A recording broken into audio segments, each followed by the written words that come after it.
Here in Western culture, when someone dies, they are typically buried or cremated. But have you ever thought of what other cultures do with their dead? While death is mostly an uncomfortable topic, it's something we all have to talk about at some point. We all die, and we all deal with the death of loved ones at some point in our lives. But the way different cultures deal with their dead is fascinating, in my opinion. And the practice of sky burials is no exception. My fellow classmates, today I'm going to be speaking about a different way that some cultures deal with their dead. Sky burials, or open air burials, or celestial burials, as some call it. The most known sky burial is the Tibetan sky burial. As described by Marina Soma, a graduate student in anthropology, a sky burial is the act of leaving a corpse cut into precise pieces by a burial master, exposed to the elements of nature. This master would also be in charge of smashing and grinding the bones of the deceased body, and then leaving the prepared corpse out in their selected open site.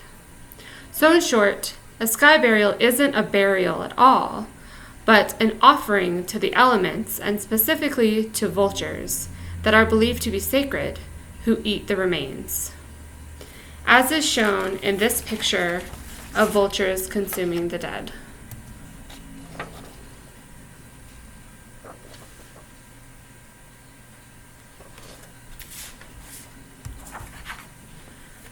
For the process of a sky burial, bodies are wrapped in white cloth and put in the corner of the house for 3 to 5 days. This is called the prayer period. The house is kept peaceful, and the monks recite prayers to help the spirit of the person move on.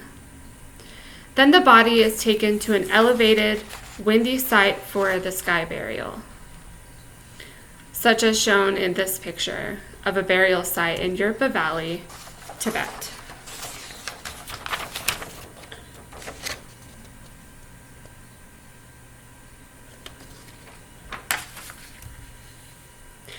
The master of the sky burial performs rituals and uses various methods such as incense to attract the vultures.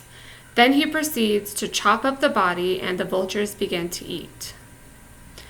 The friends and family of the person stay home and pray during this time, while the other villagers take care of the sky burial.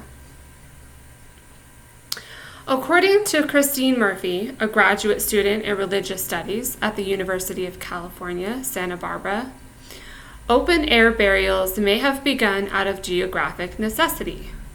The permafrost of the ground makes the ground too hard for burials, and cremation can't happen if you don't have a lot of wood to burn, which Tibet doesn't have.